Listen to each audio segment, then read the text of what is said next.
Three dialects of the Sioux language are spoken in our state: Lakota, Dakota, and Nakota.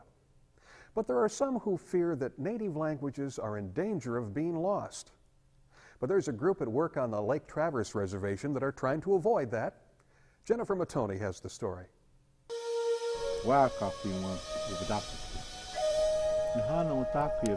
For centuries, language in Native American culture was strictly an oral tradition, passed down from generation to generation.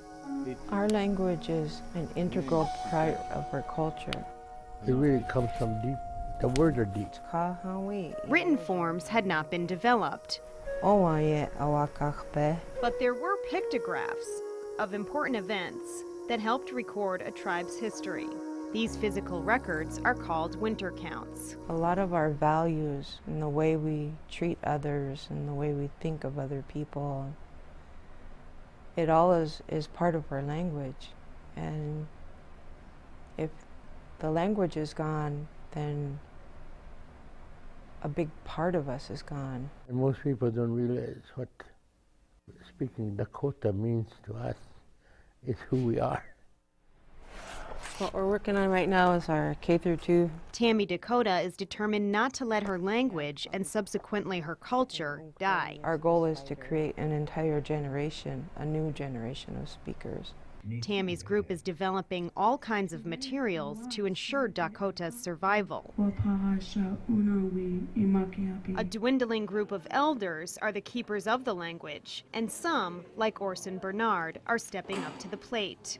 We translated Christmas carols. And they've translated songs and books and actually sat down and written books, and they're happy to do it. They come and they have a good time, and I think it's good for them too. My words are coming back.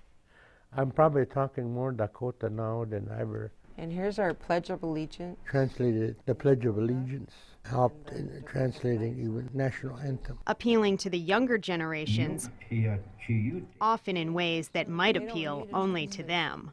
I've translated some rap songs. It appears to be getting through. Bro is bread, and potato is father. War, snow. Maziska is money. But the road hasn't been easy. If we want math curriculum or if we want stuff for our social studies instructor, I said there's 100 or 1,000 places that we can order it from. But when we work with our Dakota teachers, we can't just jump online and order it or find a catalog and order it until they started producing things. This is the first time we could actually order something for our teachers. My thinking has always been that we're starting to lose our language. Not only us, the Dakota people, but other Indian tribes. Now is actually a very critical time if native languages are to persist in the future. 135, I think, languages, and only 20 are expected to last another 20 years. There was about 500 languages when the Pilgrims first came. O ehedepi akan imunke.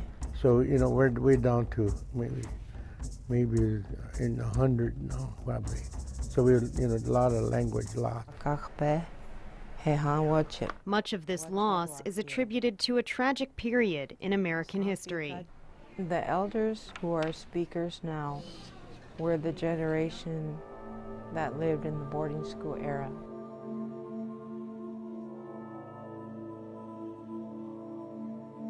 We weren't allowed to keep our language. You know, a lot of my mother and my dad and my uncles, they went to different schools and they were punished for speaking the language. And I think maybe that's the reason even my mother quit school. They didn't teach it to their children because they didn't want that to happen to them. My brother had suffered because he spoke the language in school. Orson's family and many others are still experiencing the residual effects of what was imposed on them. Even though my brother speaks it fluently, it doesn't happen that much.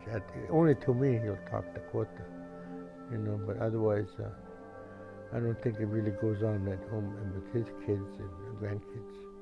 And the elders are really saddened that relative names are not being used as much as they were before. That's the sad part about this. That's not what's happening now. There's nobody at home that's speaking the language. Only to hear it at the school or to hear bits and pieces here and there. We have a window, and it closes every day when an elder leaves us. And we have only that time to create this new generation. We chawocha, we're son-in-law. We still have optimism. We think it can be done. But it'll continue. But see, it's got to be like anything that's kind of modernized. I think it probably end up in computer stuff so that kids could look at that, you know, with objects, you know. Because that's the way they pick it up. I think that's what my wife said. Because it's kind of a hands-on thing. Talk about hands-on. One of the materials Tammy's group created is very much so. Tonight, her native language program is holding a community Scrabble tournament.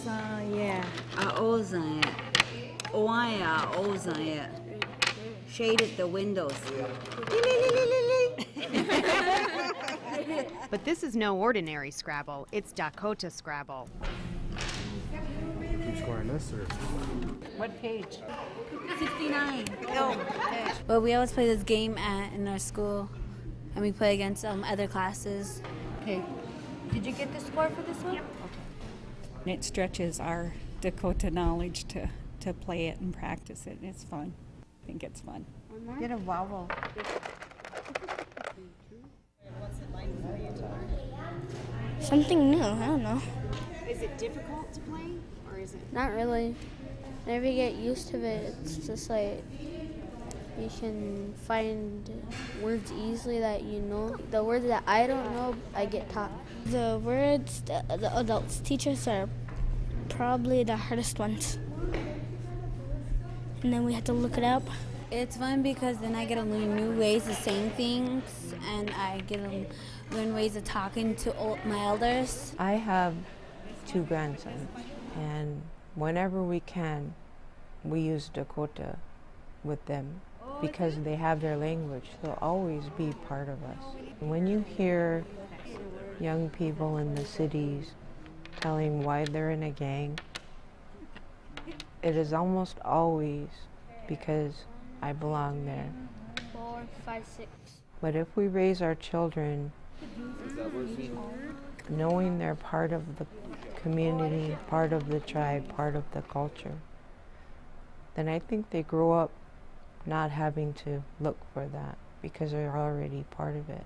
Whenever my grandpa and grandma don't want anybody to hear anything, you can listen to them, be like, oh.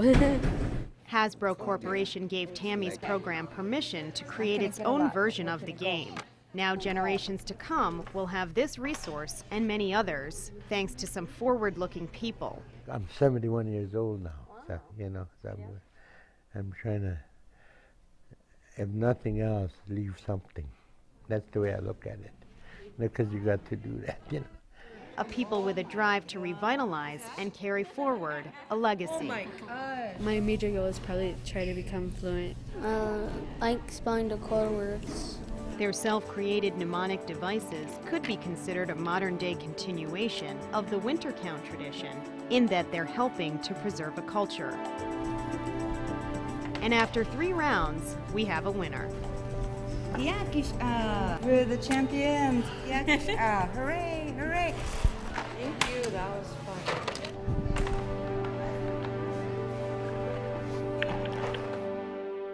A modified home version of the Scrabble game is available. If you'd like more information, stop by our website.